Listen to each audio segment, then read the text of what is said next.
Iran और Israel के बीच जारी युद्ध का असर अब जम्मू कश्मीर के आरएसपुरा क्षेत्र के बासमती चावल उत्पादकों और मिल मालिकों पर भी पड़ रहा है। इस क्षेत्र में उगाई गई बासमती की फसल को चावल में तैयार करके खाड़ी देशों में निर्यात किया जाता है, लेकिन युद्ध की वजह से बासमती शिपमेंट रोक दी गई है, जिससे किसानों और मिलर्स को आर्थिक नुकसान और पैसा डूबने का खतरा पैदा हो गया है। 11-12 दिन से जो हम सुन रहे हैं, जो ये वार चल रही है, इस वार के दौरान में हमारे किसान भाई, हमारे जितने भी बिजनेसमैन हैं, वो जो जिनकी अपनी मिल्स वगैरह है, वो इन सब पर इतना ज़्यादा इम्पैक्ट पड़ा है कि हमारे जितने भी जम्मू कश्मीर के किसान हैं, पंजाब के किसान हैं, हरियाणा के किसान हैं, ये इस टाइम जिन रेट्स पे जिन्होंने फसल खरीदी, आज उन रेट पे इनको फसल आगे बेचने में बहुत मुश्किल आ रही है।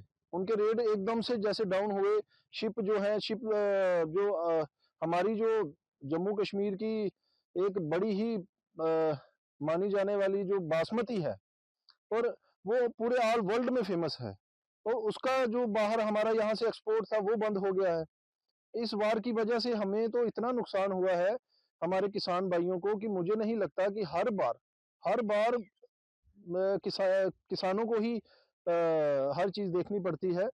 मैं सरकार से ये अपील करना चाहता हूँ कि आपके चैनल के माध्यम से मैं सरकार से ये दरख्वास्त भी करूँगा कि कृपया करके सबसे पहले आप किसान वर्ग जो है उनको देखो, क्योंकि जब तक हमारा किसान मजबूत नहीं होगा, हमारा देश मजबूत नहीं होगा।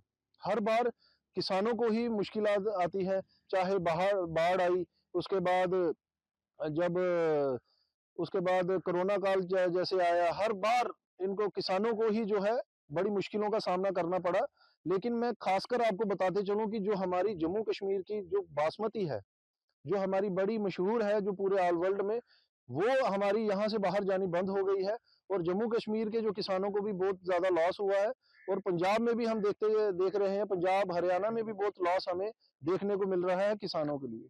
इस जो बाढ़ है उसकी तपिश भारत पाकिस्तान सीमा की सरहदों तक भी पहुंच रही है। जी, बिल्कुल पहुँच गई है जनाब। देखिए, अब आर्थिक हमारे किसान जो है वो जिनको हमने मजबूत करने की कोशिश करनी है, कि हमने अपने किसान मजबूत करने हैं, तो हमारे किसान तो बेचारे, मुझे लग रहा है कि आने वाले वक़्त में तो कोई भी बच्चा अपने जितनी भी ज़मीनें हैं, तो वो मुझे नहीं लगता कि वो रखेंगे। तो वो जो मुझे लग रहा है कि यहाँ से अपनी ज़मीनों को तो बेच के तो आधे तो बच्चे बाहर जा रहे हैं जनाब। देखो जी, हमारी जो रणवीर बासमती है, आरसपुरा की मशहूर बासमती है, ये हमारी एक्सपोर्ट पर ही जिंदा है। हम लोग अगर एक्सपोर्ट ना हो तो हमें इधर पूरा रेट मिल नहीं सकता। अब जब का ये ईरान के साथ युद्ध लगा हुआ है, तो बासमती का जो हमारी शिपमेंट थी वो रुक गई है। वो हमने पेमेंट के लिए बोला अपने जो दिल्ली हम भेजते हैं एक्सपोर्टर को, तो उन्होंने कहा कि हमारी शिपमेंट वापस आ रही है, तो हमारा जब ये माल जाएगा तब हम आप लोगों को पेमेंट कर सकते हैं।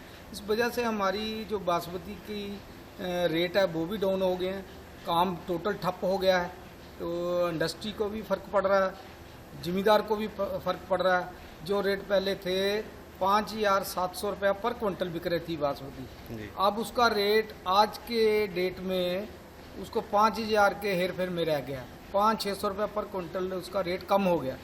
इस वजह से इंडस्ट्री को भी नुकसान हो रहा है, मिलर को भी नुकसान हो रहा है, ज़मींदार को भी नुकसान हो रहा है, व्यापारी को भी नुकसान हो रहा है। तो हम तो इस वजह से परेशान है कि कब ये युद्ध बंद हो तो हमारे लोगों का ये काम चल सके, ज़मींदार को भी फ़ायदा हो सके और हमारी बासमती एक्सपोर्ट हो सके। कितना बड़ा नुकसान समझते हैं अपने लिए? ये तो मैंने अपनी लाइफ में हमने पहली बार देखा। पहले भी रेट कम ज़्यादा होते थे, लेकिन ये तो टोटल बंद हो गया ना। टोटल बंद होने की वजह से मैं समझता हूँ कि ये अगर और कुछ दिन चला तो हमारी इंडस्ट्री बैठ जाएगी बहुत ज़बरदस्त तरीके से, ज़मींदार को भी नुकसान होगा।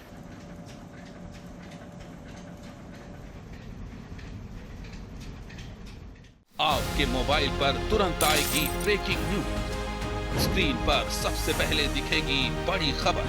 देश दुनिया की हर खबर एक जगह। अब आपके मोबाइल पर तुरंत फटाफट इंस्टॉल कीजिए न्यूज नेशन ऐप और रखिए खुद को अपडेट।